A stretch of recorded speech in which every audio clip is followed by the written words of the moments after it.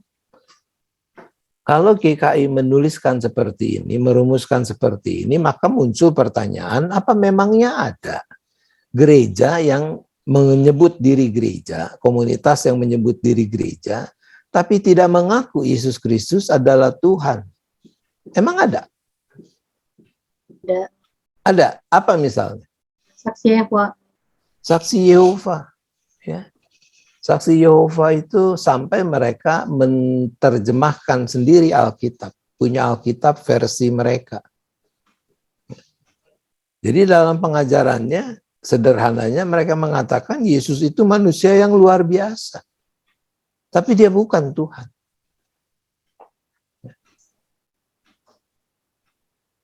Nah, itu sebabnya GKI perlu mengeksplisitkan pengakuan iman ini. Lalu yang 1B mengaku bahwa Yesus Kristus adalah kepala gereja, yang mendirikan gereja, yang memanggil gereja untuk hidup dalam iman dan misinya. Maka nggak ada cerita tuh kalau di GKI terus seakan-akan gereja itu milik orang perorangan, ya. Ketika ada kecenderungan seperti itu, maka kecenderungan seperti itu tentu harus dilawan. Gereja sebagai tubuh Kristus, dia harus merendahkan diri, menundukkan diri kehendak kepada Kristus sang kepala. Nah, lalu dalam pengakuan iman itu disebut juga ayat 2, bahwa mengaku imannya bahwa Alkitab, Perjanjian Lama dan Perjanjian Baru, adalah firman Allah yang menjadi dasar dan norma satu-satunya bagi kehidupan bergereja. Nah, ini pertanyaannya juga sama, ya. Loh, memangnya ada yang komunitas atau entitas yang mengaku diri sebagai gereja, tapi tidak menjadikan Alkitab sebagai dasar dan norma bagi kehidupan bergereja? Apakah ada yang seperti itu? Nah, kalau tadi yang menolak mengaku Yesus adalah Tuhan, itu saksi Yehova, ya. Nah, ini yang tidak memakai Alkitab sebagai dasar dan norma itu yang sangat signifikan, sepengetahuan saya, adalah dalam aliran Mormon. Jadi Mormon itu yang lebih berperan itu justru adalah ajaran-ajaran dari para pendiri dan kemudian dilanjutkan oleh tokoh-tokoh dalam tradisi ajaran Mormon itu. Jadi kalau dalam tradisi Mormon yang cukup radikal itu saudara-saudara kita yang gemar kawin itu bisa pindah ke Mormon tuh. Sebab kalau di Mormon yang ultra itu boleh punya istri sampai belasan.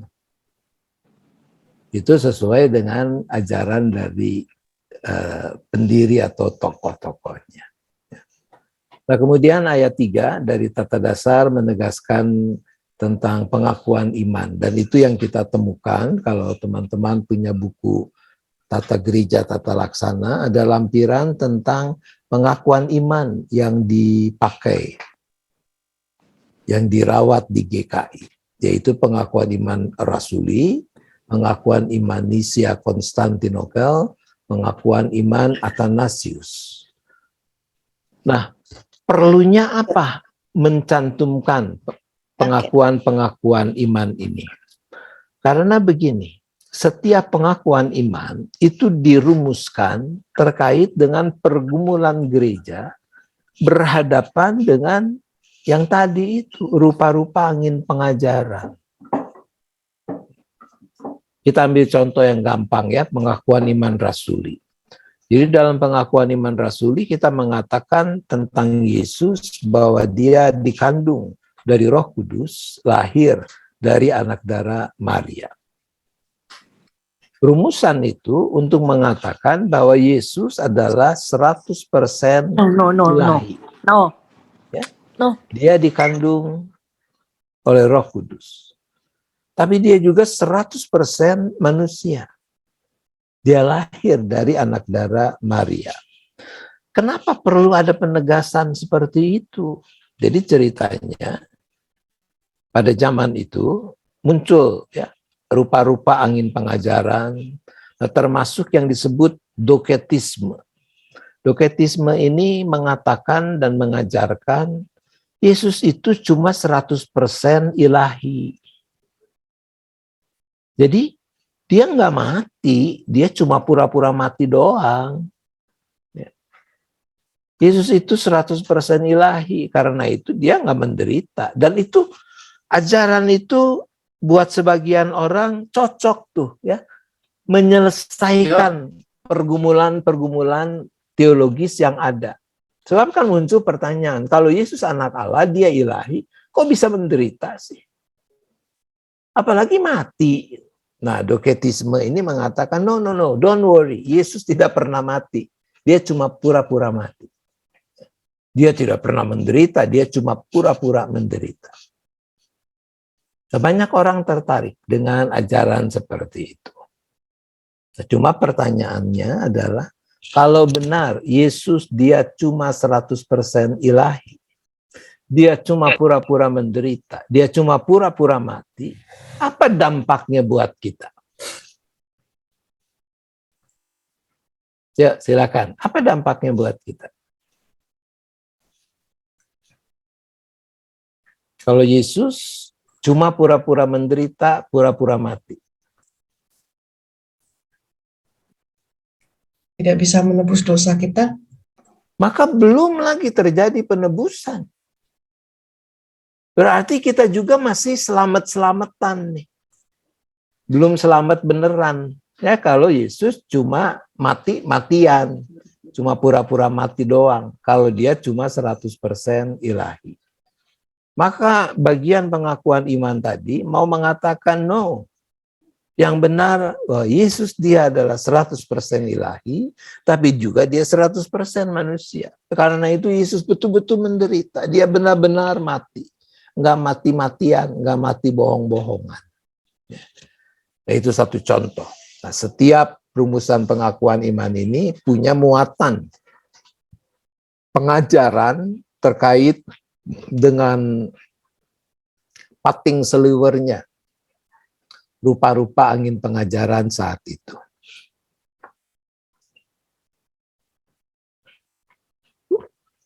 Lalu ayat 4 menegaskan keterkaitan GKI dengan tradisi reformasi. Bahwa GKI adalah gereja yang ada pada jalur Protestan reformatoris. Nanti kita akan lihat ya beberapa contoh. Dan yang terakhir, yang kelima, ini yang lebih kontekstual, bahwa GKI dalam persekutuan dengan gereja-gereja di Indonesia menerima pemahaman bersama iman Kristen. Jadi pemahaman bersama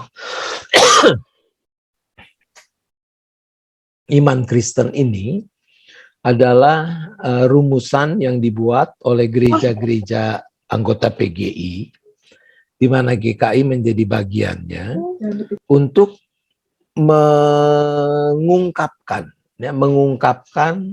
bagaimana gereja memandang keberadaannya, bagaimana gereja menempatkan dirinya di tengah-tengah konteks Indonesia. Kita tahu bahwa situasi, kondisi yang dihadapi oleh gereja-gereja katakanlah di Belanda itu sangat berbeda ya dengan konteks keberadaan gereja-gereja di Indonesia yang hidup di tengah keragaman dan khususnya bersama dengan mayoritas yang beragama Islam. Nah, situasi itu tidak dihadapi oleh banyak gereja di negara-negara lain, tapi kita menghadapinya. Nah, PBIK ini mencoba untuk menjawab, inilah panggilan kita di tengah-tengah kenyataan yang seperti itu. Oke, sekarang kita lihat dari segi pokok ajaran reformasi. Jadi tentang keselamatan kita tahu apa yang menjadi pokok-pokok yang diajarkan dan sampai sekarang masih kita pegang. Ya. Ada yang kenalin itu lukisan yang kiri atas siapa tuh? Martin Luther. Oh, Martin Luther ya. Mungkin kalau saya digemukin sedikit, kumis dicukur, mirip-mirip kayak begitu. Lalu yang bawah ini udah ada namanya di antara kita, ya Yohanes. Calvin. Yohanes Calvin ya. Jadi kalau Pak Yo ini dijenggotin, biara jenggot, mungkin mirip juga seperti ini. Ya. Jadi ini tokoh-tokoh dalam gerakan reformasi yang sangat mempengaruhi keberadaan gereja dan lalu warisannya juga kita rawat sampai sekarang. Nah, jadi kalau tentang keselamatan apa prinsip dalam tradisi reformasi?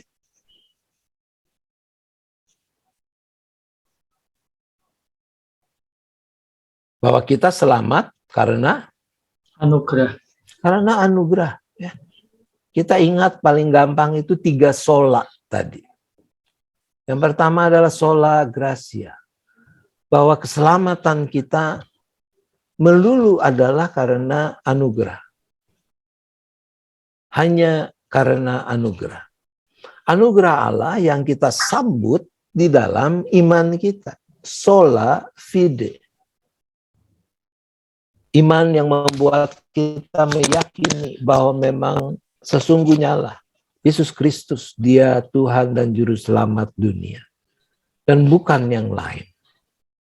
Dan karena itu, iman juga berarti, fide, faith juga berarti, aku mau sungguh-sungguh mempercayakan hidupku kepada Dia.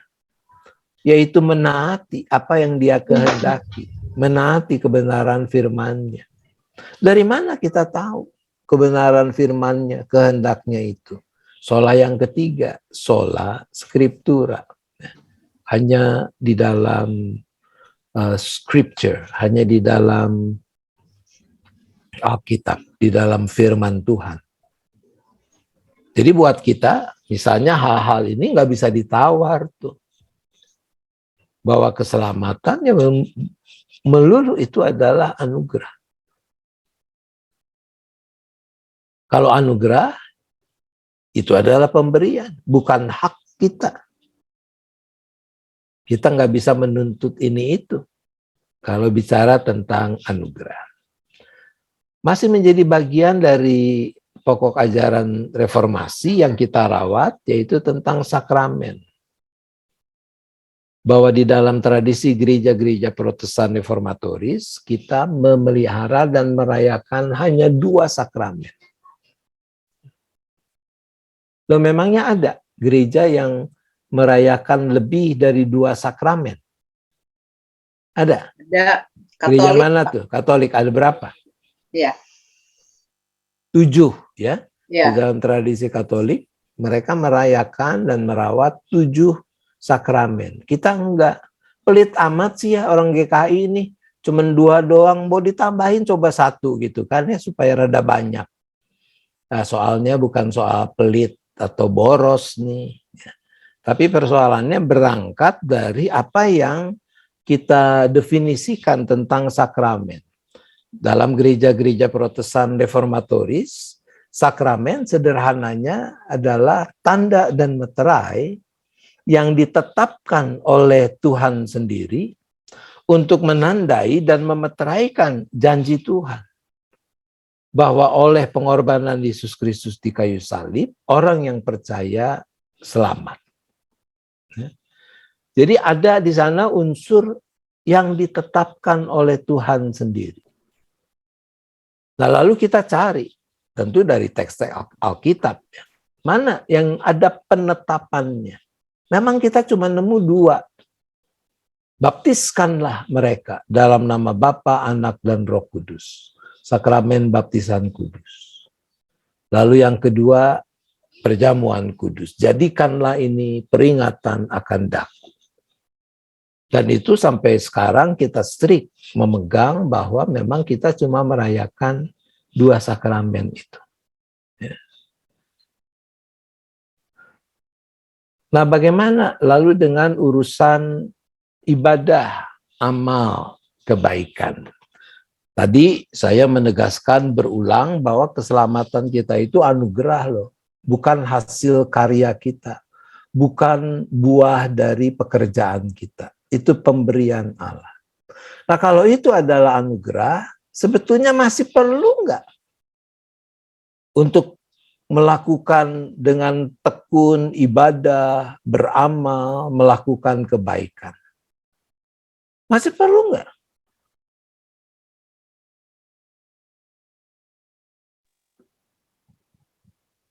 Harusnya sih otomatis ya Pak. Karena kita menerima anugerah, otomatis kita mau melakukan apa yang Tuhan mau dalam hidup kita. Oke. Jadi bukan cuma otomatis ya. Tapi kan begini. Kalau Harus. orang melakukan ibadahnya, beramal, berbuat baik supaya bisa selamat dengan orang-orang yang kami sudah menerima anugerah keselamatan itu. Kualitas amal, ibadah, perbuatan baiknya mestinya lebih bagus yang mana? Yang masih nyari atau yang udah dapat? Karena udah dapat Pak, anugerah. Tadi Mestinya yang udah dapat, ya. Mestinya kita yang sudah menerima, kita mendemonstrasikan apa yang kita demonstrasikan. Yang kita demonstrasikan adalah syukur. Bahwa ketika kita beribadah, kita beramal, kita melakukan kebaikan, bukan lagi untuk mendapatkan keselamatan karena kita sudah menerimanya, tapi itu adalah ungkapan syukur atas anugerah yang Tuhan sudah berikan. Dan karena itu, sekali lagi, bukan cuma otomatis, tapi dari segi kualitas, bukankah sepatutnya jadi lebih baik ya dibandingkan dengan teman-teman kita yang menurut kita mereka masih melakukannya supaya bisa mendapatkan keselamatan.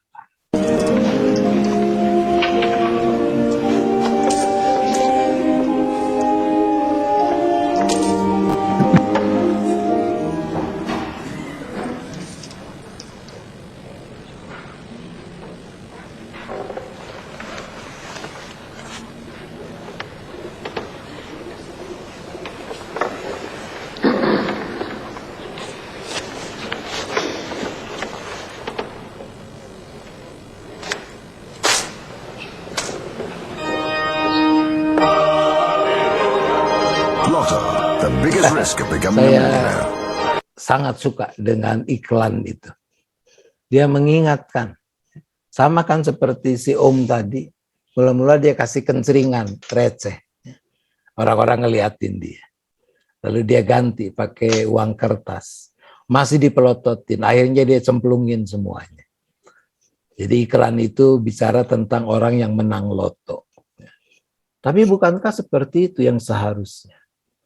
Bahwa kita karena sudah menerima segala-galanya dari Tuhan, maka sepatutnya kita mengungkapkan syukur kita dengan memberikan yang terbaik buat Tuhan.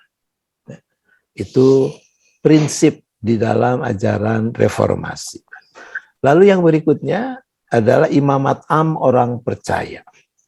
Jadi kita tahu sampai abad pertengahan itu misalnya nggak ada tuh orang Kristen ya tentu saat itu Katolik ya dalam tradisi Katolik yang bisa punya Alkitab.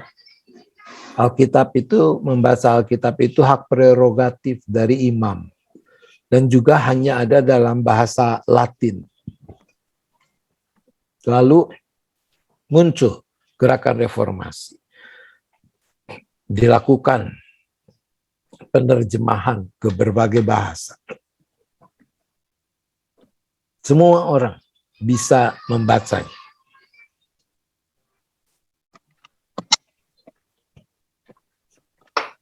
Tapi bukan cuma itu. Tradisi reformasi mengorak paham persepsi bahwa yang bisa melayani itu cuma imam, klerus. Itu didobrak. Bagaimana orang-orang yang tidak berjabatan gerejawi juga bisa diikutsertakan.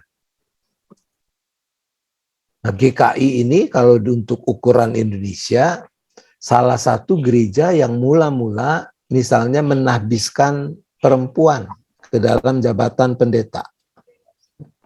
Sementara di sinode-sinode lain belum ada.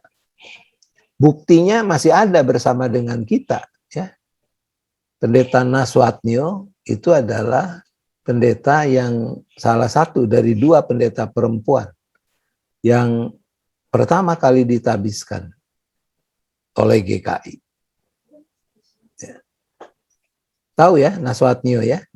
Uswat. Nah, Ibu Swatami ya. Swatami. Itu masih bukti hidup ya, bukti nyata yang masih ada.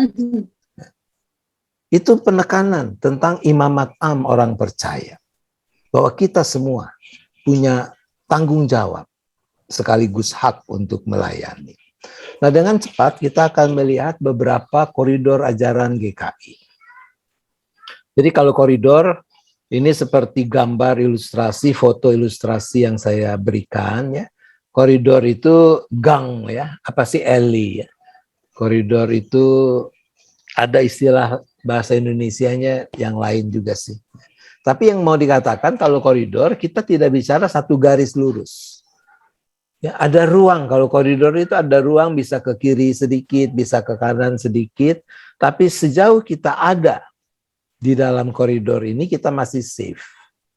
Nah, begitu juga sifat dari ajaran GKI. Nah, kita lihat beberapa koridornya. Yang pertama, tentu Alkitab.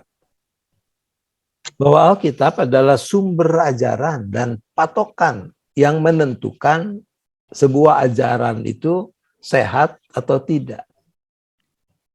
Jadi dalam hal ini kalau bahasa Latinnya ada ungkapan norma normans. Alkitab adalah ukuran yang mengukur. Sementara ajaran, doktrin, dogma adalah norma normata, ukuran yang telah diukur. Jadi GKI misalnya, kita mengembangkan terus. Selain yang sekarang ada di lampiran tata gereja, sebetulnya ada beberapa topik lain yang sudah dikembangkan menjadi pegangan ajaran juga untuk lingkungan GKI. Nah, bagaimana mengatakan itu sehat atau tidak sehatnya? Balik lagi. Yang menjadi ukurannya adalah Alkitab. Dia yang menjadi patokan, yang menentukan ajaran itu. Lalu yang kedua adalah prinsip yang kita kenal dengan ungkapan Ecclesia Reformata Semper Reformanda. Bahwa gereja yang diperbarui adalah gereja yang terus-menerus membarui dirinya. Misalnya, kalau teman-teman ingat, dulu kalau di GKI, dalam perjamuan kudus itu ada penegasan ya tentang siapa yang boleh ikut. Itu dikatakan tentang orang-orang yang tidak berada di bawah pengembalaan khusus yang berasal dari gereja lain yang seasas dan seajaran. Ingat itu? Ya, dulu begitu tuh. Selalu pendeta mesti mengatakan itu. Belakangan enggak. Paling tidak sesudah tata gereja tahun 2009. Dalam liturgi, formulir liturgi sakramen perjamuan kudus, itu dengan ramah kita mengundang. Juga saudara-saudara yang berasal dari gereja lain. Nggak pakai lagi disebut seasas seajaran. Yang siap untuk merayakan perjamuan kudus bersama kami di sini pada saat ini. Itu perubahan. Karena kita bergumul dan kita makin meyakini bahwa anugerah Allah itu mestinya terbuka untuk semua orang. Nggak ada di kapling-kapling tuh. Wong kita dapat ya, apa hak kita untuk membatasi. Lalu prinsip berikutnya yang menjadi koridor adalah bahwa kebenaran Allah bukan monopoli GKI.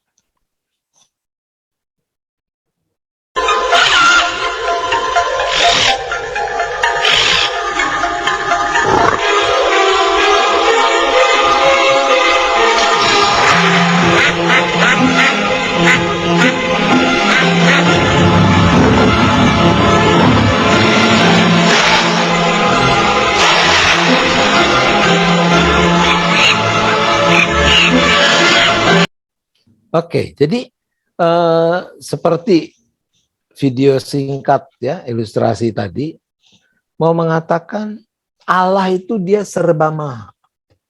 Di dalam keserbamahaan Allah, maka apakah kita berani mengklaim bahwa kebenaran Allah itu cuma ada di GKI? Enggak lah. Mungkin yang kita kenal itu seperti shadow play tadi, itu bagian monyet-monyetannya tuh yang kita kenal. Ya.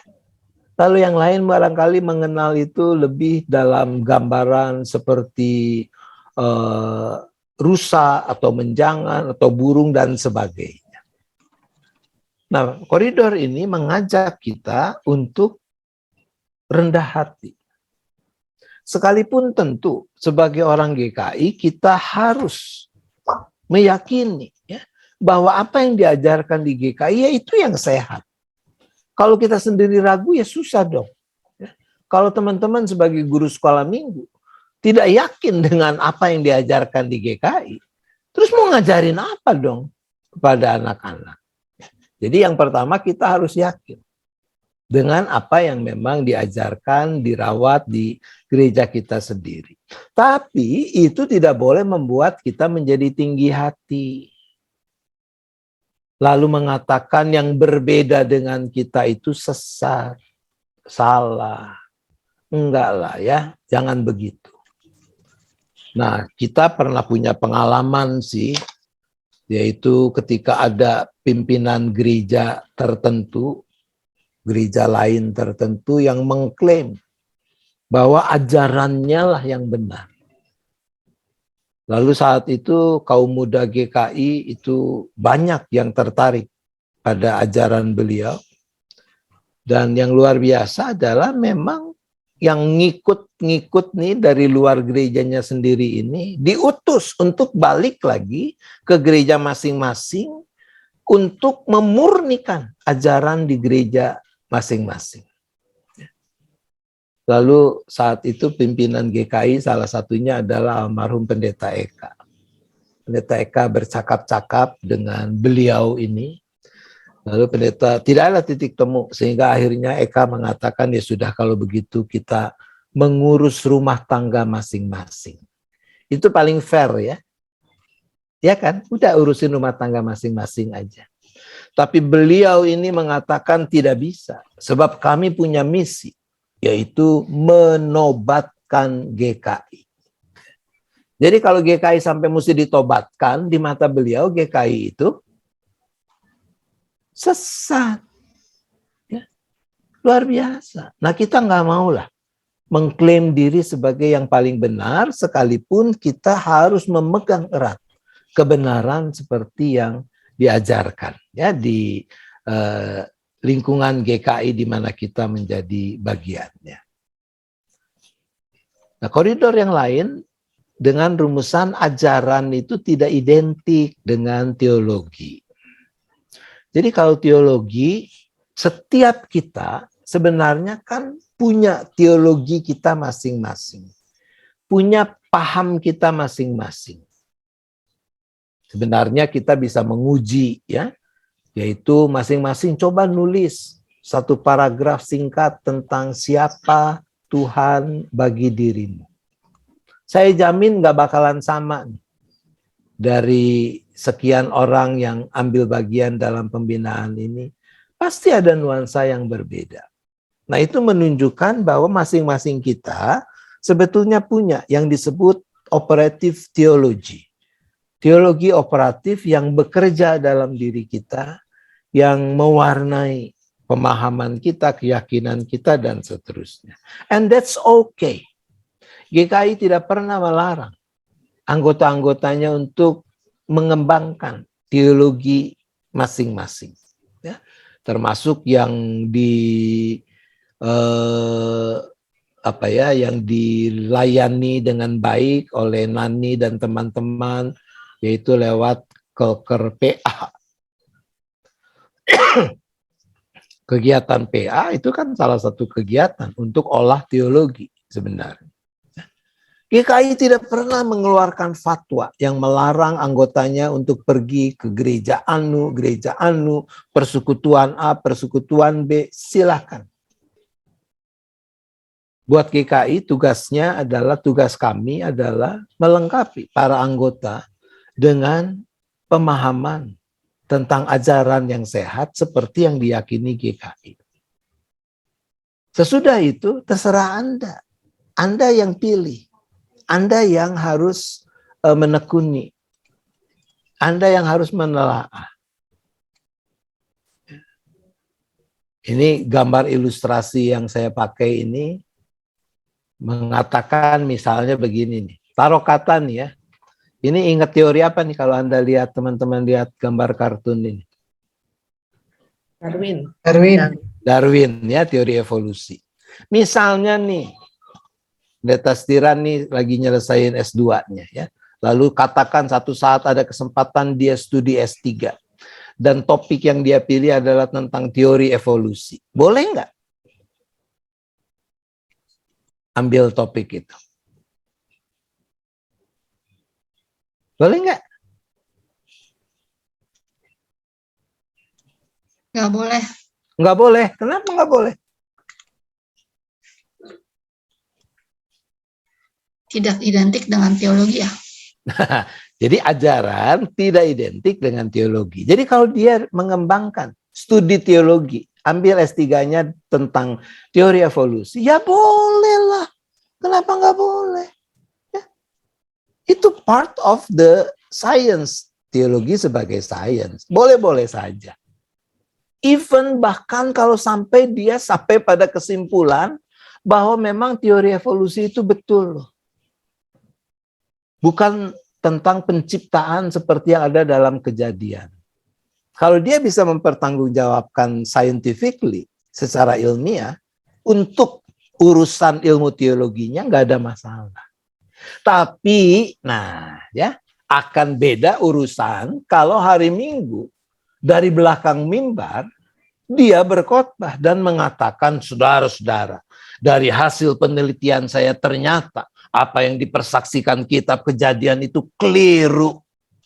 Sebab tidak ada penciptaan, yang ada adalah evolusi. Kalau itu dilakukan, nggak boleh. Ya. Sebab dia sudah merambah ke ranah ajaran.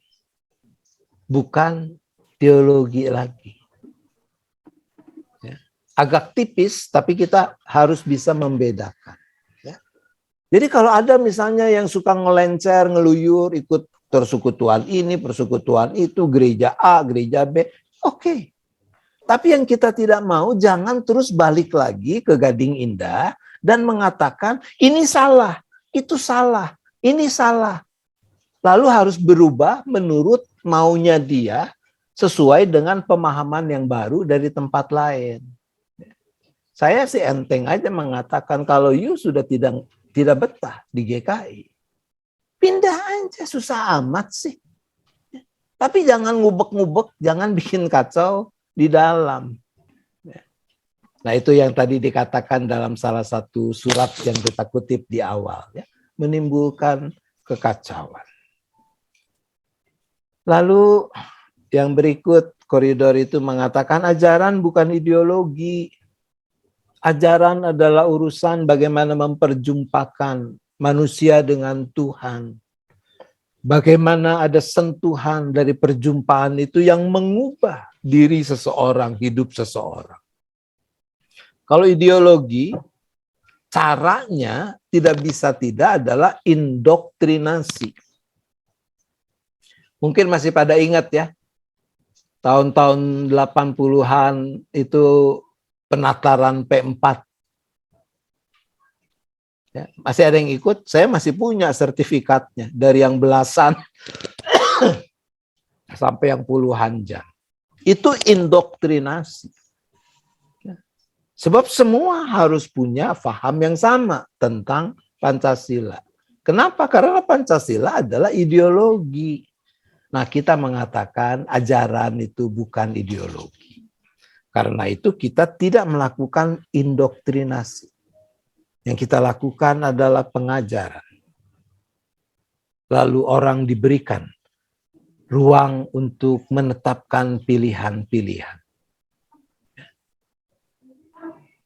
Jadi kalau ideologi karena indoktrinasi, ya semua jadi seragam, ya, seperti foto ilustrasinya, rada nggak beda lagi nih, yang mana ayam sama yang punya ayam, ya, dua-duanya jadi sama kalau kita lihat. Oke. Lalu koridor yang berikut adalah dirumuskan dengan kalimat ini, simbol tidak identik dengan realitas.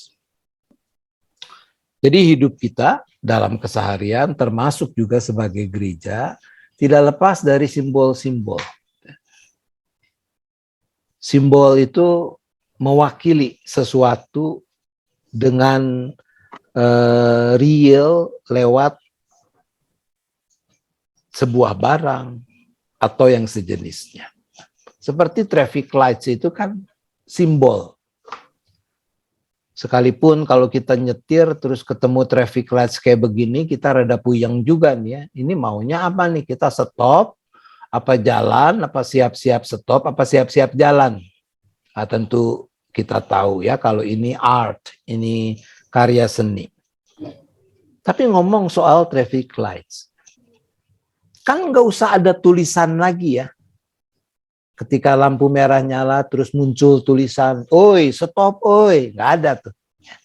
Di seluruh dunia orang udah tahu kalau ketemu traffic lights, lampu yang menyala warna merah, maka dia harus berhenti.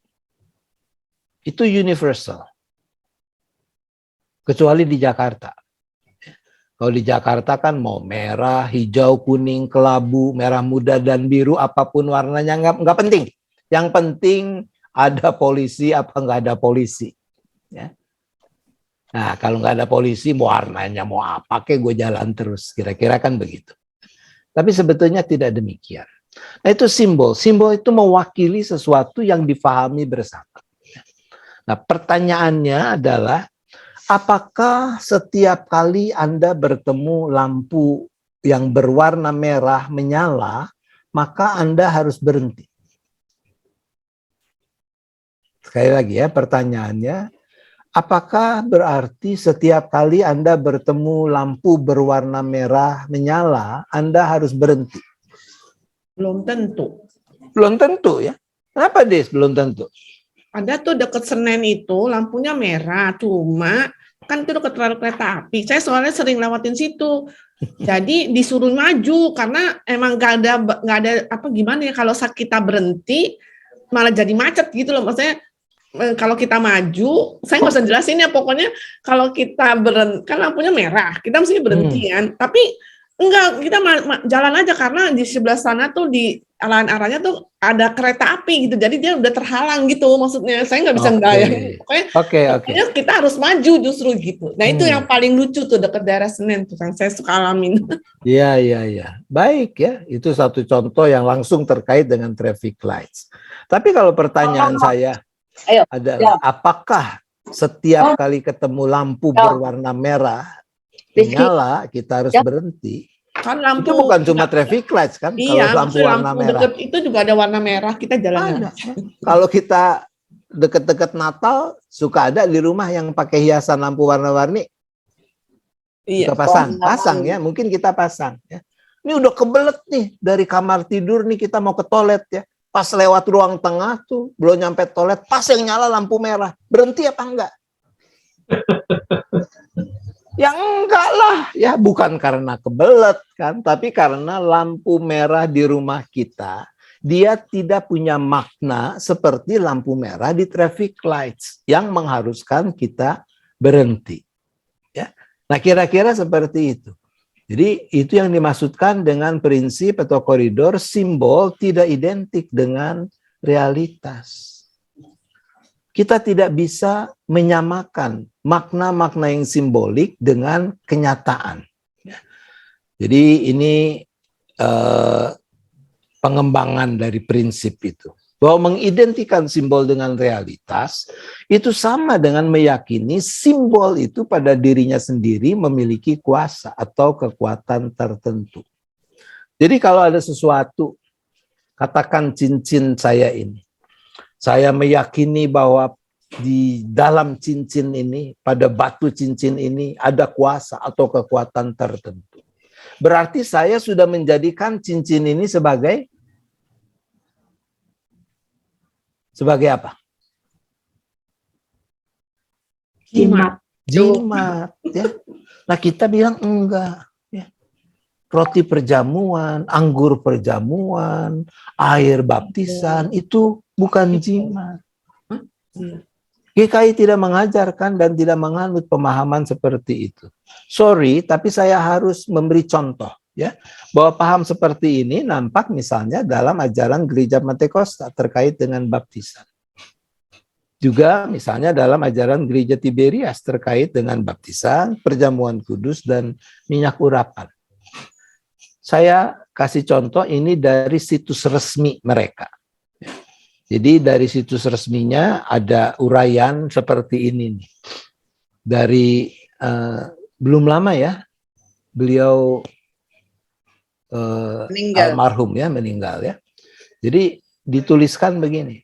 Untuk dimeteraikan sebagai warga kerajaan surga, kita harus melakukan baptisan yang benar dan sakramen-sakramen yang suci dan kudus yang benar-benar sesuai kehendak Allah. Dan sakramen-sakramen yang benar akan diberikan tanda-tanda yang penuh kuasa dan mujizat-mujizat Allah. Mungkin sampai di situ oke. Nah, tapi selanjutnya dikatakan, untuk menjadi warga kerajaan surga, Anda harus dibaptis selam sesuai dengan firman Tuhan. Artinya apa? Kalau dinyatakan atau kalau dituliskan Anda harus dibaptis selam sesuai dengan firman Tuhan. Berarti kalau baptisnya bukan dengan cara diselam, Nggak sesuai. nggak sesuai, nggak sah, ya, nggak masuk surga tuh. Ya. Sampai ada kan ya anekdot saya pernah ceritakan ya, pendeta dari tradisi baptis Kepret nih ngobrol dengan pendeta dari tradisi baptis selam. Nggak ada, tentu tidak ada titik temu. Lalu akhirnya yang dari tradisi baptis Percik itu bilang, oke, kalau menurutmu yang benar itu diselam. Nah sekarang kalau saya nih mau dibaptis, saya udah masuk ke dalam kolam, udah kerendam nih sampai dengkul, sah nggak? Ya enggak lah. Oke, saya maju lagi, udah sampai udel nih kerendam, sah? Belum dong. Oke, saya maju lagi, udah sampai sedada nih air nih, udah kerendam, sah? Enggak dong. Baik, saya maju lagi, udah sampai dagu nih, sah? Enggak, kamu nih gimana sih, nggak ngerti-ngerti juga? Oke, saya tutup hidung, saya maju lagi, udah sampai jidat nih, sah? Belum. Sahnya itu kalau ubun-ubun juga udah kena air. Nah kan, kata pendeta yang tradisi Percik. Jadi udah kerendam dari telapak kaki sampai jidat juga tetap enggak sah kan? Sahnya kalau ubun-ubun kena air kan? Nah yang tidak sah itu kami skip. Buat apa? Karena toh tidak sah. Kami langsung pada yang sah, yaitu ubun-ubun kena air. Ya itu anekdot saja ya. Tapi itu mau mengatakan bahwa buat GKI ini serius kalau yang ini. Yang menentukan sah atau tidaknya sebuah baptisan bukan berapa banyak air yang dipakai, bukan berapa banyak anggota tubuh yang kena air. Kita tidak menolak. Kalau ada orang dari tradisi baptis selam, sebutlah dari Pentakosta atau GBI, mau bergabung dengan GKI, dia tidak harus baptis ulang. Karena kita menerima, kita mengakui baptisan dengan cara selam yang pernah diterimanya. Nah, tapi kan kalau gereja lain enggak begitu terhadap kita. Kalau ada orang GKI mau jadi anggota di gereja tertentu itu, maka akan ditanya. Udah baptis? Udah. Bagaimana cara baptisnya? Ya di Kepret, dipercik, ya. Dipercik, terus akan ditanya lagi, mau kamu yang masuk surga cuma ubun-ubun doang? Wah, rada ngeri juga nih kita, masa cuma ubun-ubun doang ya. Harus selam. Ah, seperti itu kan kira-kira. Nah, kita enggak. Jadi sikap-sikap seperti itu buat saya paling tidak menunjukkan bagaimana antara yang simbolik dengan realitas itu sudah menjadi kabur. Kalau kita tidak, kita membedakan. Ini yang kaitan dengan minyak urapan misalnya. Ya. Beliau menulis, jadi bila dulu Henokh diurapi, maka saya percaya kalau minyak urapan itu penuh kuasa. Bukan Tuhan yang berkuasa, minyaknya. Jelas ditulis begitu kan, subjeknya adalah minyak urapan itu penuh kuasa. Kita enggak lah, kalau minyaknya yang penuh kuasa, kita nggak usah ke gereja lagi, kita beli minyak aja begitu kan. Karena minyak itu pada dirinya sendiri punya kuasa. Oke, itu beberapa contoh. Jadi ini masih di situs dari gereja yang bersangkutan ini.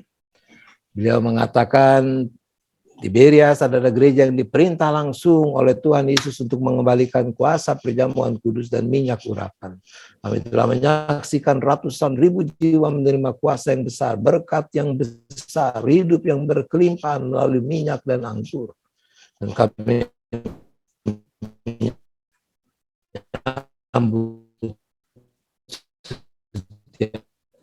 saudara yang datang untuk menerima janji-janji Tuhan. Karena itu tahu, pernah mendengar bahwa di gereja tertentu ini bisa terjadi selesai perjamuan kudus, orang bisa berebut ya roti dan hosti atau roti dan anggur perjamuan itu. Karena yang diajarkan adalah seperti ini, bahwa minyak itu sendiri,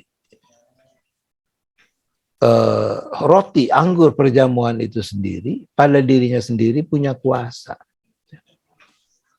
Nah, yang paling menarik buat saya yang terakhir ini. Doa kami di akhir zaman ini, setiap saudara yang menerima minyak dan anggur dikuduskan, dipulihkan, disempurnakan, disembuhkan, dimeteraikan sebagai warga kerajaan Allah, terpelihara sempurna dan tidak dirusakkan. Seandainya betul cukup dengan perjamuan dan minyak, kita bisa ada dalam kondisi seperti dikatakan di sini, dikuduskan, dipulihkan, disembuhkan, disempurnakan, dimeteraikan sebagai warga kerajaan Allah. Mau nggak, teman-teman? Kalau benar. Mau nggak? Cukup dengan minyak dan anggur. Mau? Saya mau loh.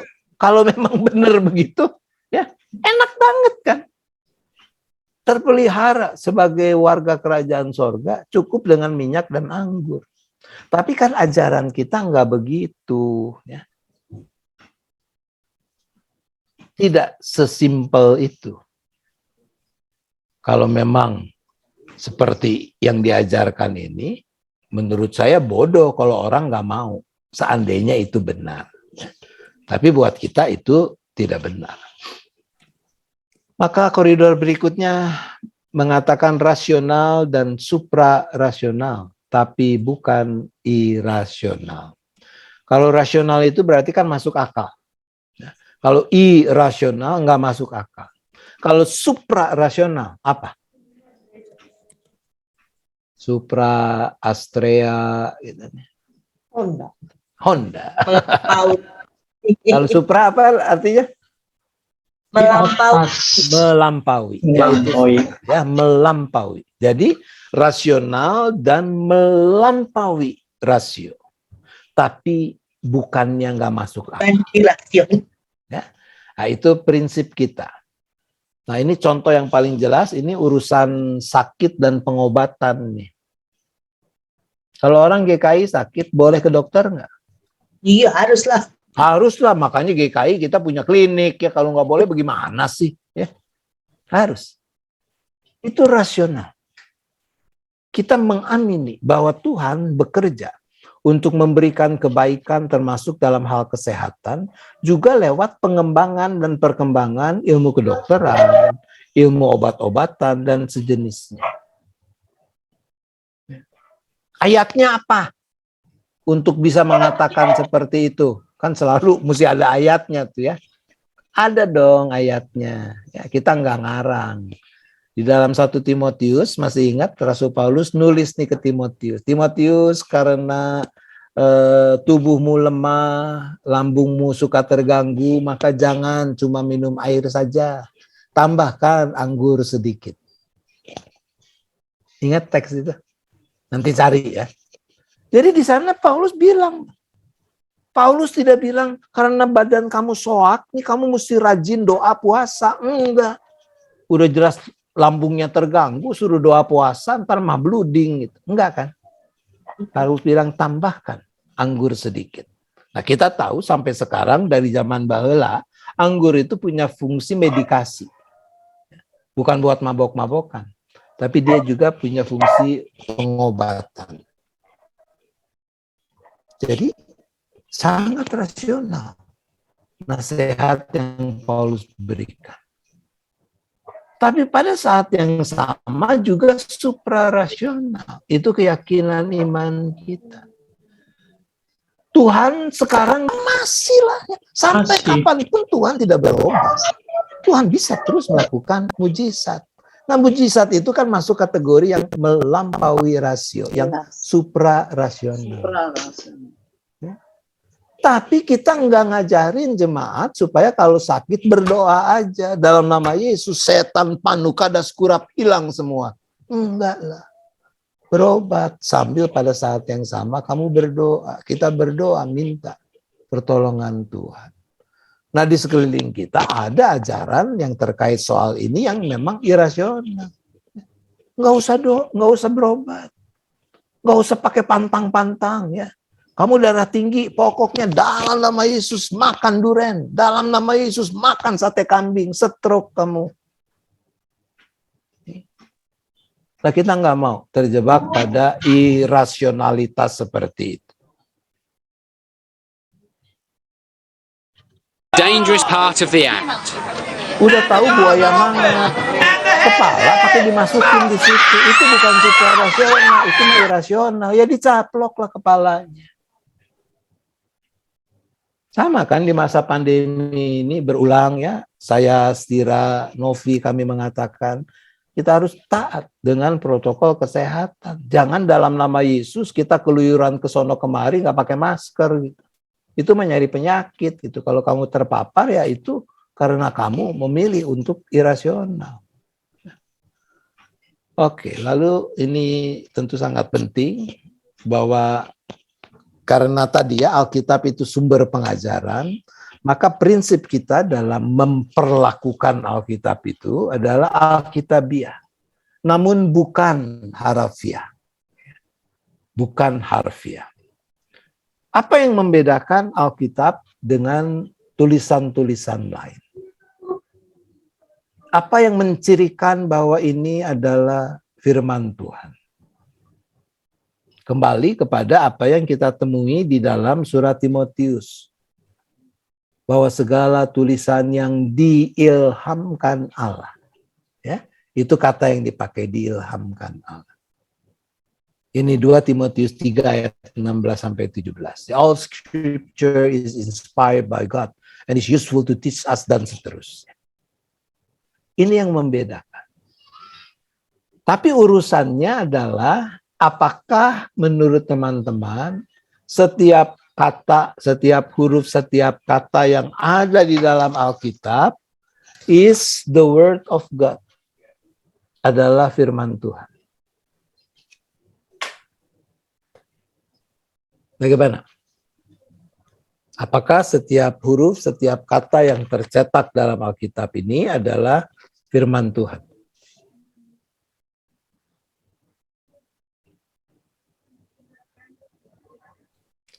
Ini sangat penting ya, karena tiap minggu kan teman-teman menyampaikan pemberitaan firman dari cerita-cerita dalam Alkitab. Saya, Pendeta Stira, Pendeta Novi, kami berkhotbah, sumbernya dari Alkitab. Oleh karena itu kita harus memaknai dengan benar. Jadi ada doktrin yang disebut inerransi. Dan ini tidak dipegang oleh GKI. Jadi dalam doktrin inerransi ini diyakini bahwa Alkitab itu identik. Kalau identik itu sama dengan. Alkitab, Bible, the Holy Bible is the word of God. Identik. Nah, karena Allah adalah Allah yang sempurna dalam segala hal, maka penyataannya yang tertulis, yaitu Alkitab, juga sempurna dalam segala hal. Jadi, secara teoritis ya memang mestinya begitu. Allah yang sempurna tidak mungkin menghasilkan pernyataan yang tidak sempurna. Satu kesalahan saja akan menggugurkan kesempurnaan firman Allah itu. Kenapa doktrin ini bisa berbunyi seperti itu? Karena di balik itu ada konsep tentang pengilhaman itu. Bahwa Alkitab adalah firman Allah yang diilhami oleh Roh Kudus. Dengan demikian diasumsikan adanya proses autograf yang bebas salah. Karena tidak mungkin Roh Kudus mengilhami hal yang salah. Anak kalimat terakhir setuju 100%. Tidak mungkin Roh Kudus mengilhami hal yang salah. Iya dong. Tapi pertanyaannya, apakah benar proses pengilhamannya itu adalah model yang disebut autograf? Jadi kalau autograf itu begini, saya nih penulis ya, di depan saya ada kertas kosong, saya pegang alat tulis, lalu Roh Kudus merasuk dalam diri saya, menggerakkan saya untuk coret-coret, nulis-nulis yang saya sendiri nggak tahu apa yang saya tulis. Itu autograf. Lalu terciptalah sebuah tulisan. Mungkin itu Injil Matius atau Injil Markus dan seterusnya. Seperti itu. Itu yang dimaksud dengan autograf. Nah, apakah memang penciptaan Alkitab atau terjadinya Alkitab seperti itu? GKI mengatakan no. Di dalam proses penulisan Alkitab ada tahap-tahap di mana Allah menyertakan manusia dengan semua keterbatasan dan kekurangannya.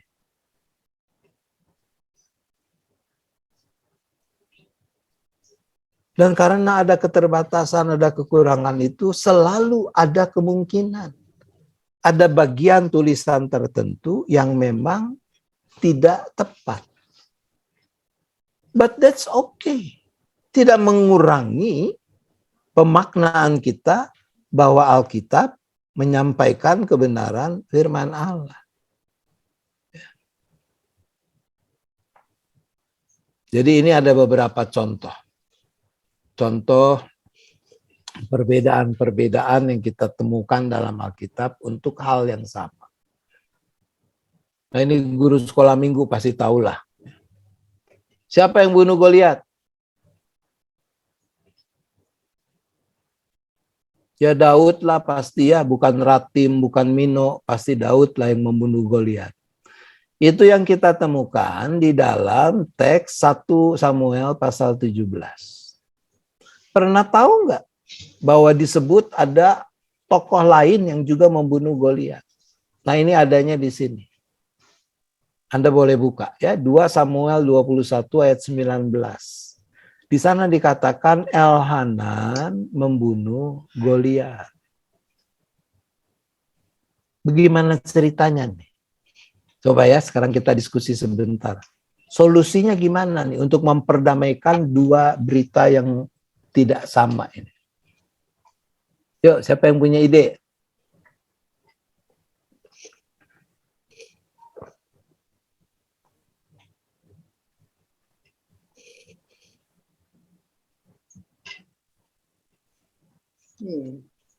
Kemungkinan ya, opsinya.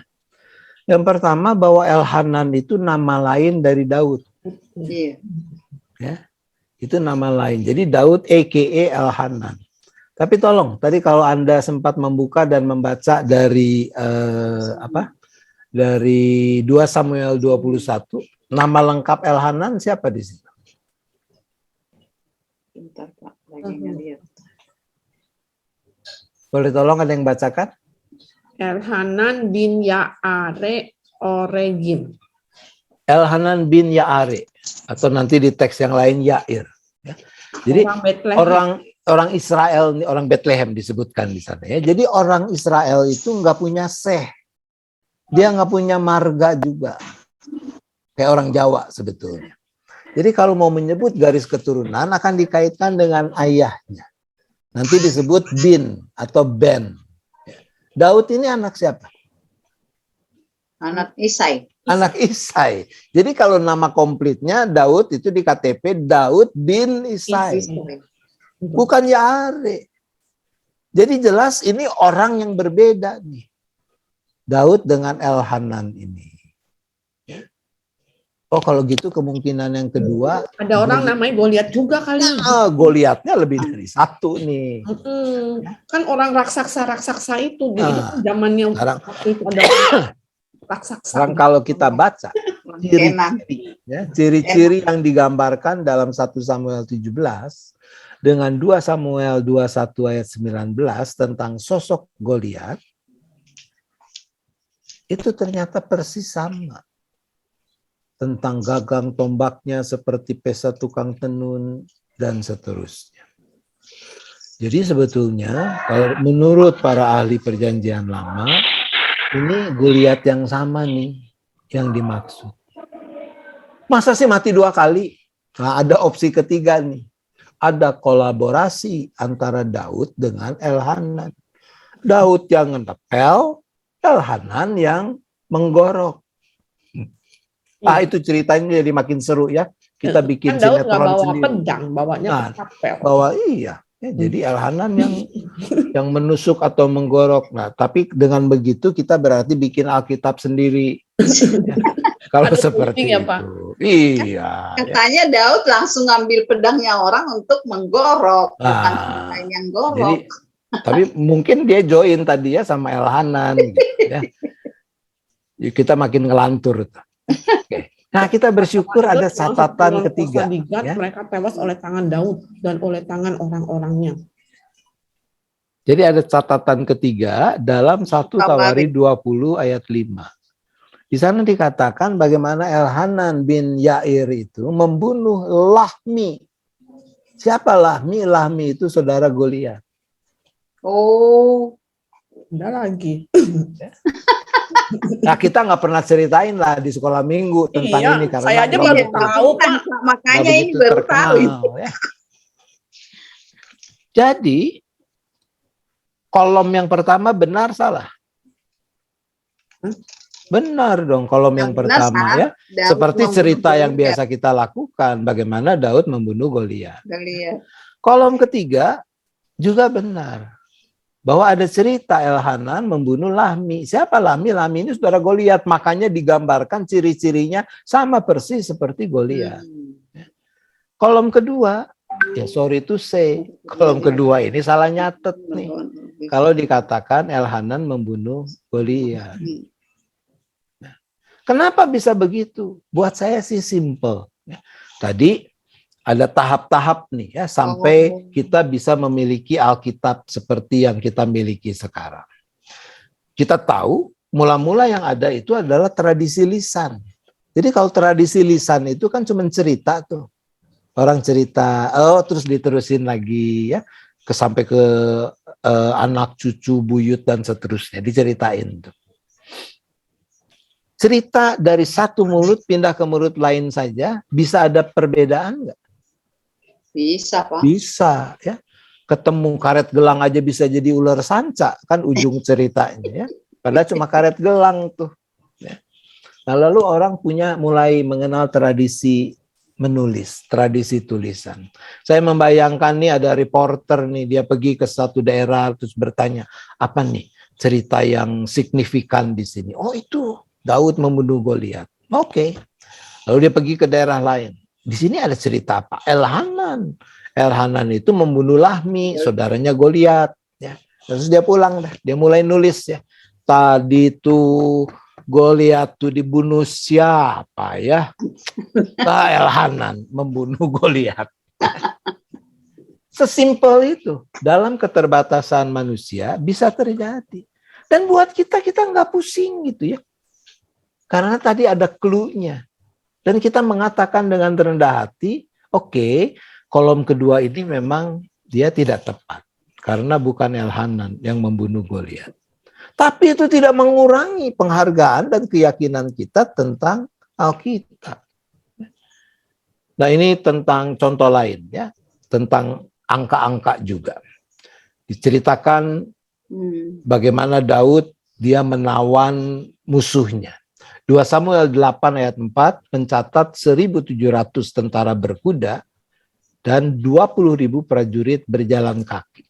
Sementara 1 Tawari 18 ayat 4 mengatakan ada 1.000 kereta kuda, 7.000 tentara berkuda, dan 20.000 prajurit berjalan kaki. Ini enggak sama. Tentang hal yang serupa sebenarnya. Catatan dari 2 kitab ini. Ini juga tentang jumlah tentara Amon. Lalu yang terakhir itu kapasitas laut. Laut itu bejana di bait Allah. 1 Raja-Raja 7 mengatakan volumenya 2.000 bat. 2 Tawari 4 mengatakan 3.000 bat. Ada yang lebih serius kalau kaitan angka-angka. Ya. Ini hasil sensus misalnya. 2 Samuel 24 mengatakan Israel itu ada 800.000, Yehuda ada 500.000. Tapi 1 Tawari 21 mencatat Israel 1.100.000, Yehudanya ada 470.000.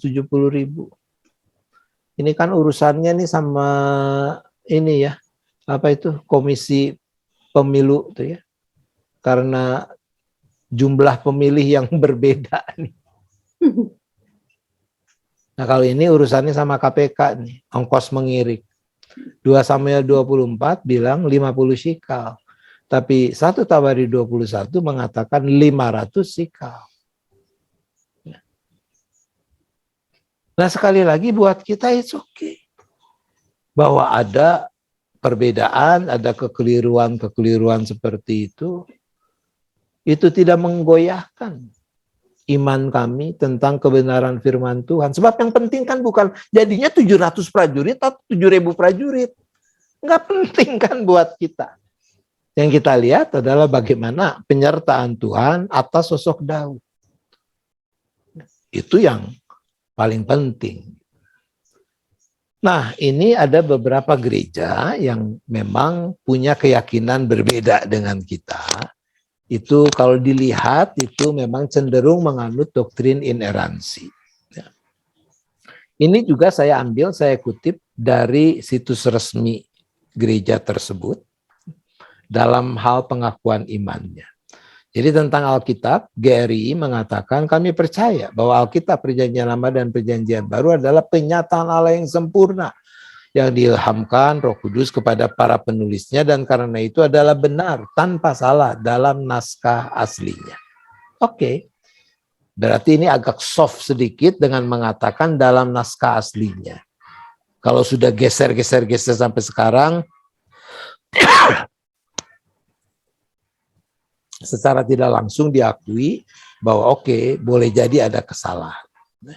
Tapi kalimat terakhir itu mengatakan begini, kami percaya bahwa Alkitab tidak bersalah dalam segala hal yang diajarkannya, termasuk hal-hal yang menyangkut sejarah dan ilmu. Di sini bedanya dengan kita. GKI ada dalam tradisi pengajaran yang mengatakan Alkitab itu bukan ensiklopedi ilmu pengetahuan, ataupun kitab sejarah. Sebab kalau kitab sejarah mesti eksak. Nggak mungkin tadi ada perbedaan 700 prajurit berjalan dengan 7.000 prajurit. Mesti eksak. Atau contoh yang saya suka pakai, sekalipun suka banyak yang counter, adalah begini. Kaitan dengan ilmu. Menurut ibu bapak, guru-guru sekolah minggu nih, kalau dalam rangkaian penciptaan yang 6 hari itu, duluan mana yang diciptakan? Matahari atau tumbuhan berbiji? Ayo guru-guru sekolah minggu bikin malu mesti mikir lama-lama. Ayo mana dulu? Matahari apa tumbuhan berbiji? Terang dulu Pak. Nah, terang itu matahari ya nggak tahu. Linda cerdas sekali. Dia sudah mengawali dengan terang dulu, tapi nggak tahu terang itu matahari apa bukan gitu ya. Nah sekarang kita lihat yang persis dikatakan oleh kitab Kejadian pasal 1. Jadi tentang tanaman berbiji itu ada di ayat 11. Ya. Ayat 11 sampai ayat 13. Ya. Muda. Betul ya, tunas-tunas muda, tumbuhan-tumbuhan yang berbiji, bla bla bla. Semua yang berbiji itu. Jadilah petang, jadilah pagi, itulah hari ketiga. Ya. Lalu ayat 14, ini tentang benda-benda penerang pada cakrawala untuk memisahkan siang dan malam. Bla bla bla bla bla bla. Ayat 16 bilang, maka Allah menjadikan kedua benda penerang yang besar itu, yakni yang lebih besar, untuk menguasai siang dan yang lebih kecil untuk menguasai malam dan menjadikan juga bintang-bintang. Enggak disebut si matahari, ya. Tapi yang besar untuk menguasai siang itu opo iku? Srengenge. Ya, kalau kata orang Jawa itu srengenge. Srengenge itu matahari. Matahari lah itu. Yang kecil yang menguasai malam itu ya bulan. Bulan. Di sana. Jadi betul, Linda dengan jujur mengatakan yang pertama ada adalah terang, tapi nggak tahu. Nah sekarang ayat 4 mengatakan, ayat 14 dan seterusnya sampai 16 mengatakan ini. Kalau yang spesifik matahari itu diciptakannya hari keempat. Belakangan, biji-bijian dulu. Jadi biji-bijian dulu tuh. Kok bisa hidup? Alah, cuma beda sehari, ya masa nggak bisa hidup, ya. Bisa lah, ya cincai lah cuma beda sehari. Tapi kalau kita tanya lagi, emangnya seharinya Tuhan berapa lama buat manusia? Berapa lama seharinya Tuhan? 1000 tahun. 1000 tahun. Ya? 1000 tahun kan? Iya. Terus jadi kalau kita katakan 1000 tahun loh seharinya Tuhan itu. Udah ke bawah sampai sekarang. Tapi zaman itu mana nyaho orang-orang zaman itu tentang teori fotosintesis. Saya berani mengatakan kalau saja zaman itu sudah ada teori fotosintesis, urut-urutannya pasti berubah. Ya, pasti matahari dan bulan bintang itu hari ketiga. Baru tanaman berbijinya hari keempat. But that's okay, sekali lagi. Itu tidak harus menggoyahkan iman kita. Tidak harus membuat kita meragukan tentang Alkitab yang menyatakan kebenaran firman Tuhan itu. No, kita tetap meyakini hal itu. Malah kita meyakini dengan perspektif yang berbeda. Ya. Jadi gereja lain yang juga secara eksplisit mengungkap itu adalah gereja Kristus Yesus. Di dalam butir 4 dari 11 butir pengakuan iman. Kami percaya bahwa Alkitab, yaitu Perjanjian Lama dan Perjanjian Baru adalah pernyataan wahyu Allah yang sempurna, yang diilhamkan oleh Roh Kudus. Kalau sempurna berarti nggak mungkin salah. Dan merupakan otoritas tertinggi, ini maaf salah tulis, otoritas tertinggi dan mutlak bagi iman, moral, dan kehidupan semua orang percaya. Pada bagian anak kalimat terakhir kita juga meyakini begitu. Bahwa mestinya Alkitab yang memberitakan kebenaran firman Tuhan itu yang menjadi otoritas tertinggi dan mutlak untuk kehidupan orang percaya. Ya. Tapi kita tidak mengatakan tentang faktor sempurna tadi. Oke, koridor yang lain masih ada 2 atau 3 ya sebelum kita akhiri, yaitu tentang keesaan. Bahwa ajaran-ajaran yang kita kembangkan itu mesti mendukung keesaan, bukan perpecahan. Itu sebabnya seperti saya kasih contoh tadi soal perjamuan kudus, sekarang kita open. Saudara-saudara yang berasal dari gereja lain, nggak perlu pakai seasa-asa ajaran.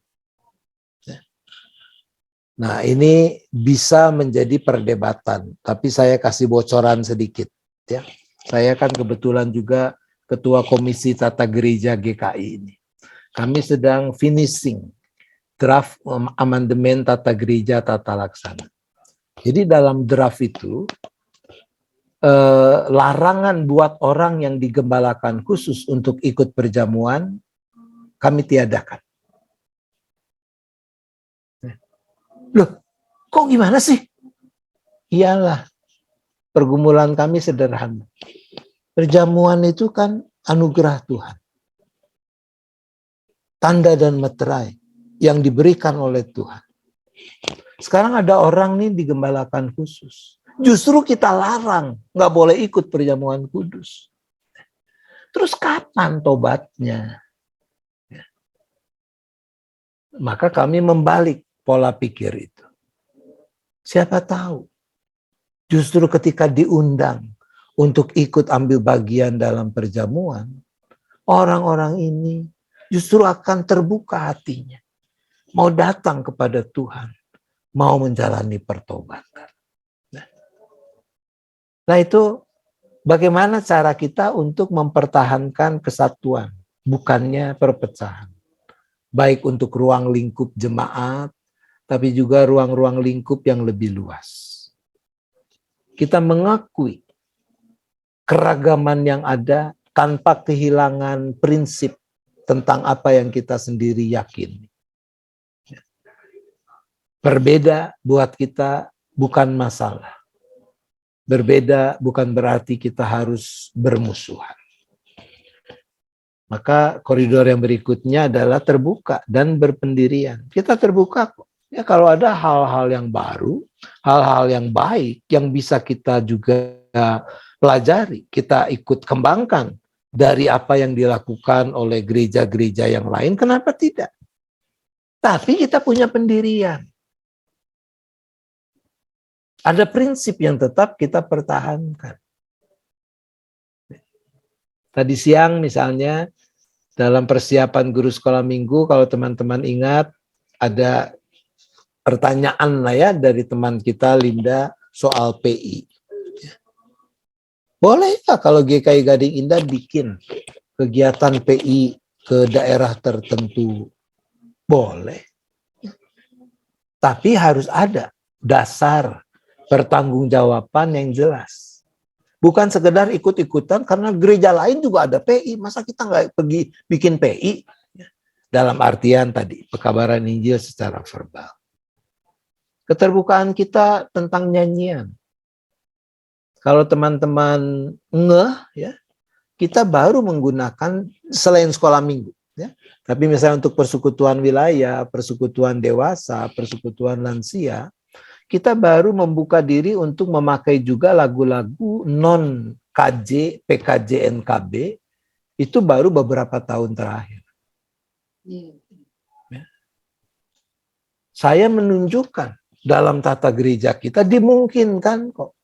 Memang yang disahkan adalah KJ, NKB, PKJ. Tapi di sana ada klausul yang mengatakan bahwa untuk lagu-lagu di luar itu bisa digunakan asal di bawah pertanggungjawaban majelis jemaat. Nah kebetulan kalau buku biru yang teman-teman mungkin ingat kalau kita suka pakai buat perwil tuh ya, yang ukuran besar itu waktu itu saya yang ditugaskan untuk meneliti. Ya. Dan hasilnya seperti itu. Tapi bukan karena kita ikut-ikutan. Karena kita bisa mempertanggungjawabkan. Nah, yang berikutnya tentu prinsip yang menjadi ciri ajaran koridor kita adalah positif, kritis, kreatif, realistis, dan objektif. Positif artinya kita tidak kita rindu bahwa anggota-anggota kita sendiri tentu memandang apa yang kita ajarkan itu sebagai sesuatu yang berharga. Tapi bukan berarti tidak boleh dikritisi. Kalau ada yang salah, dari tradisi, dari kebiasaan-kebiasaan yang kita lakukan, kenapa tidak?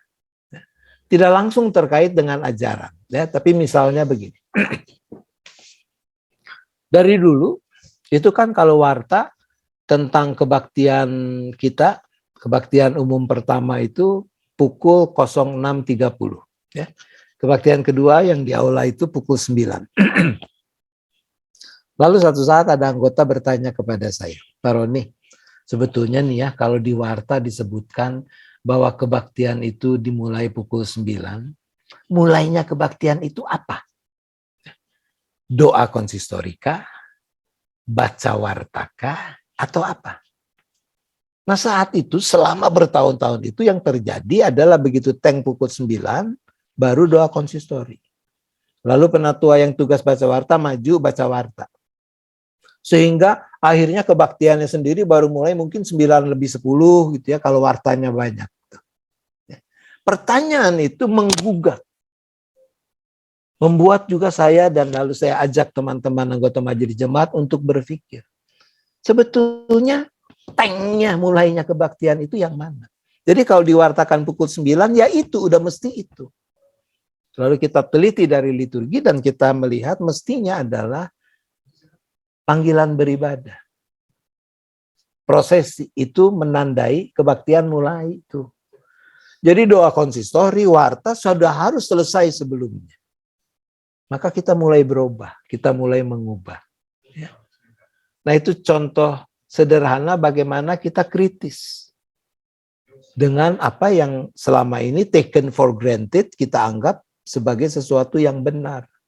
Enggak benar juga sih. Ya. Lalu kita secara kreatif, kita mencoba untuk mengembangkan ajaran-ajaran dan sikap kita terhadap berbagai hal. Tapi juga kita realistis dan objektif. Artinya kita tahu diri. Ya, mana yang mungkin, mana yang tidak mungkin untuk dilakukan. Jadi kalau teman-teman lihat foto ilustrasinya, ini positif. Dia enggak stop makan bakmi gara-gara kalau yang kuah itu panas. Enggak, udahlah saya enggak bakal makan bakmi lagi. Enggak, dia positif itu ya. Enak kok. Kenapa jadi gua yang mesti stop? Tapi dia kritis nih. Gimana nih caranya ya? Lalu dia berkreasi secara kreatif. Dia cari kipas angin kecil ya. Itu realistis kan, masih bisa dilakukan. Dia bisa menikmati bakminya sekarang dengan lebih mudah dan penuh sukacita.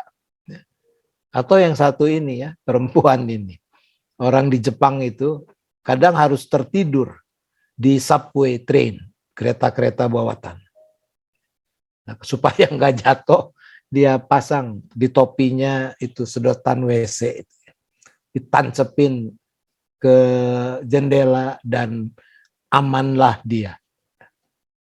Itu contoh bagaimana kita mau menyikapinya. Dan akhirnya tentu yang diharapkan bahwa kita tidak terombang-ambing oleh rupa-rupa angin pengajaran yang ada dan selalu akan ada. Mungkin akan ada angin-angin baru ya di sekeliling kita.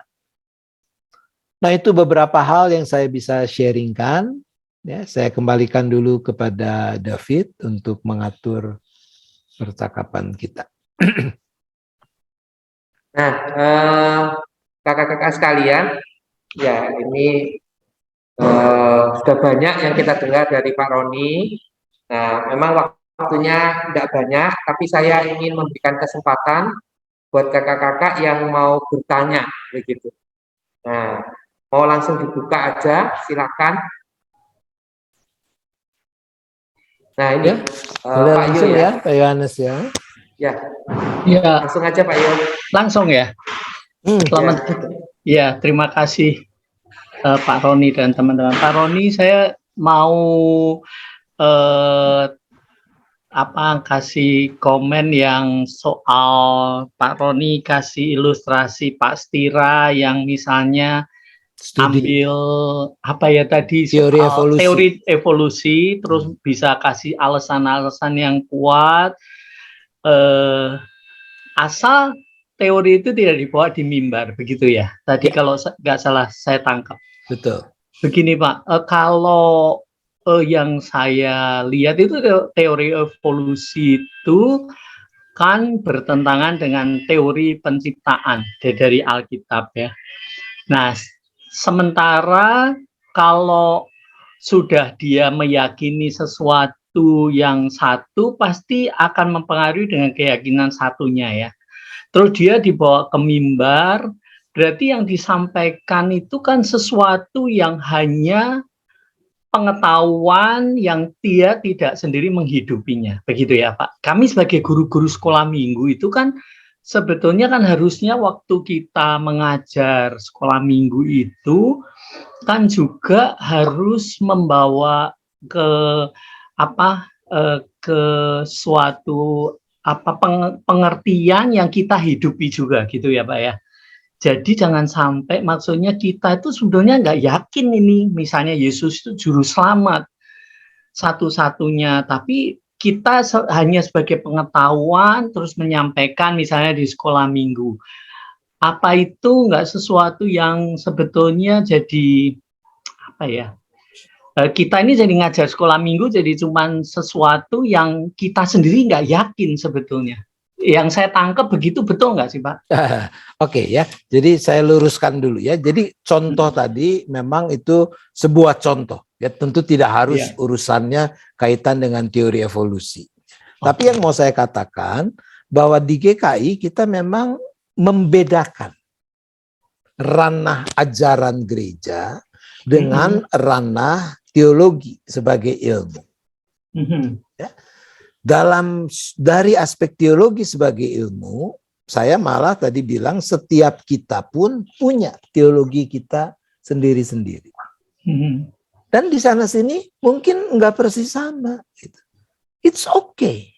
Tapi kalau kita bicara tentang ajaran gereja, maka ajaran gereja itu sekecuali secara sinodal semua anggota majelis Sinode GKI sepakat untuk mengubah, kita nggak bisa mengubahnya, gitu.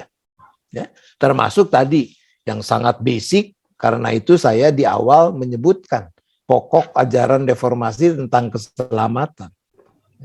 Keselamatan itu adalah anugerah Allah di dalam Kristus, nggak bisa ditawar buat kita yang seperti itu. Ya.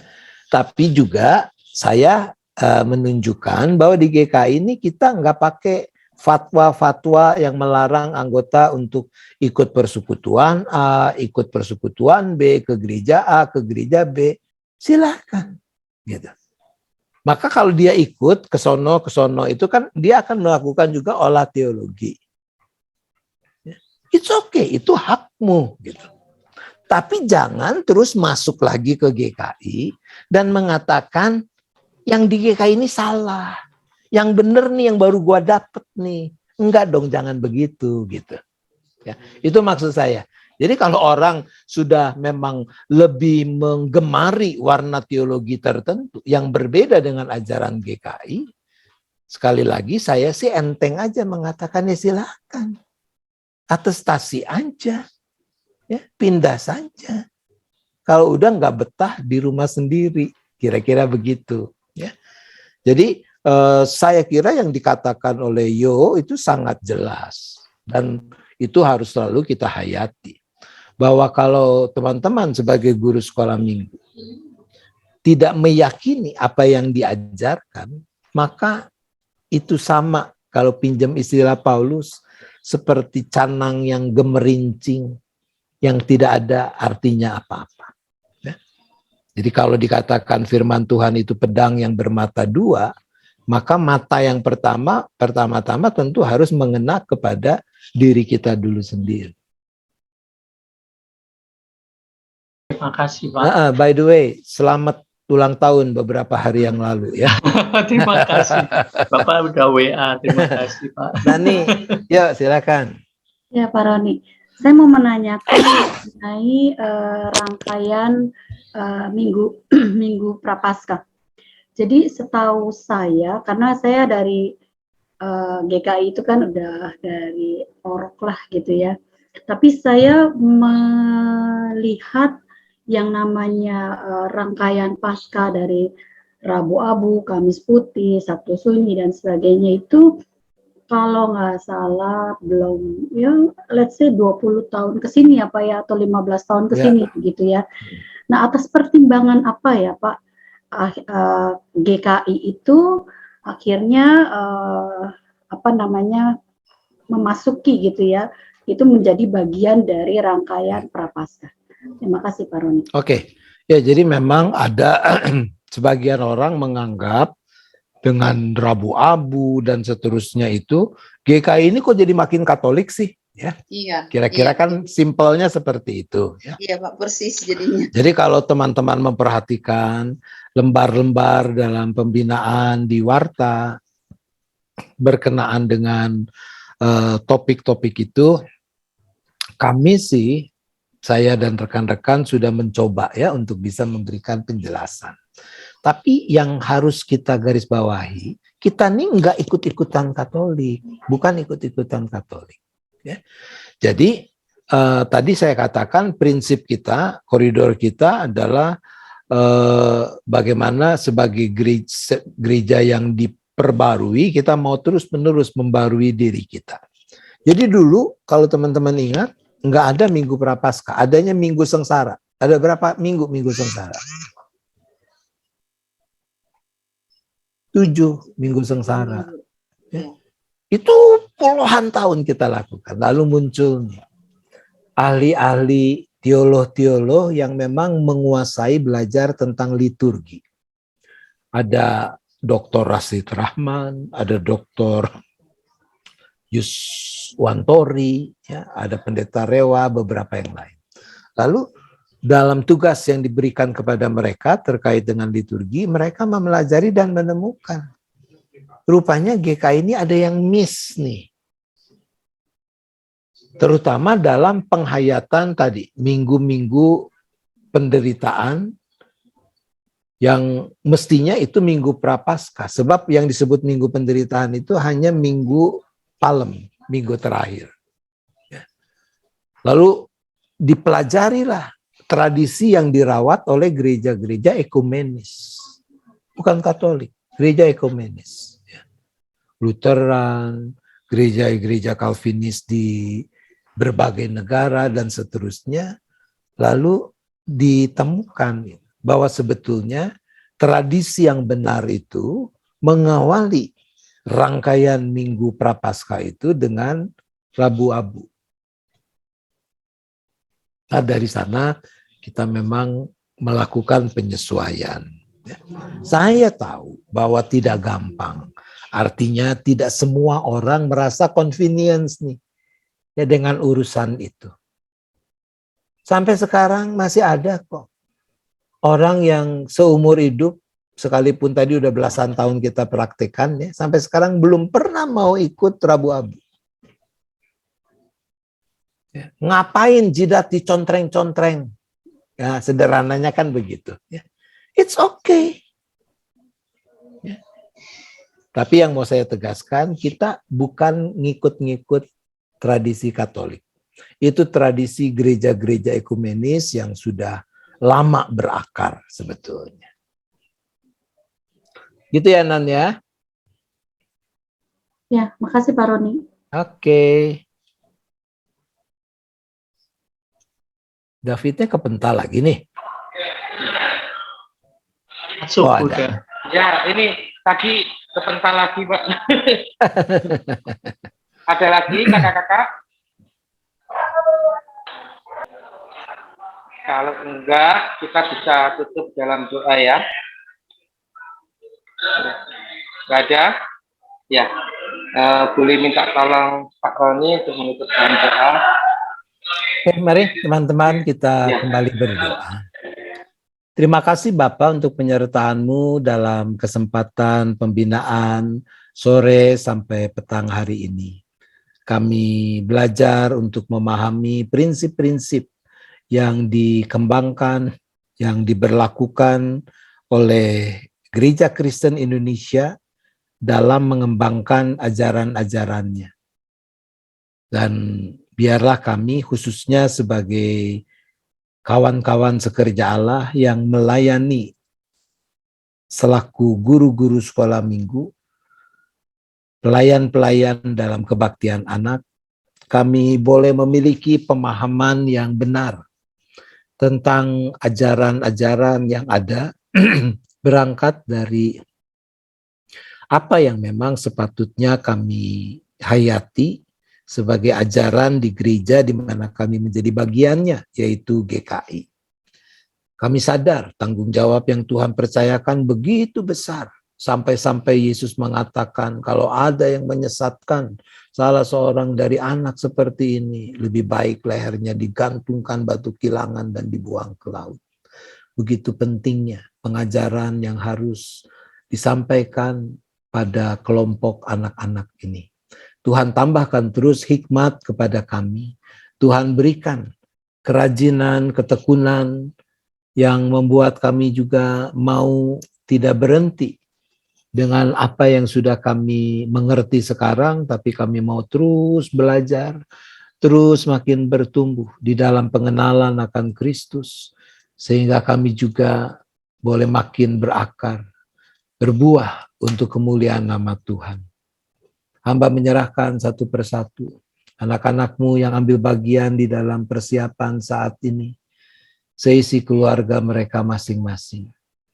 Untuk Lisa, Reni, Wiga, Nani, Saur, Linda, Audrey, Yohanes, Susan, Yeni, Agnes, Aji, Evelyn, David, Lani, Ernie, Daisy, Tuhan kiranya tangan kasih-Mu yang terus menopang, yang terus menaungi dan memeliharakan anak-anak-Mu seisi keluarga masing-masing di dalam menjalani keseharian hidup, khususnya dalam pelayanan-pelayanan yang Tuhan percayakan. Kami akan akhiri kesempatan pembinaan ini, tapi kami percaya kasih setia Tuhan tidak pernah terpisahkan dari kami, terus menyertai kami. Terima kasih ya Bapa, ampuni dosa dan salah kami, agar tidak menghalangi kepenuhan anugerah-Mu. Hanya di dalam nama Yesus kami memohon. Amin. Terima kasih Pak Roni. Terima kasih. Pak Roni.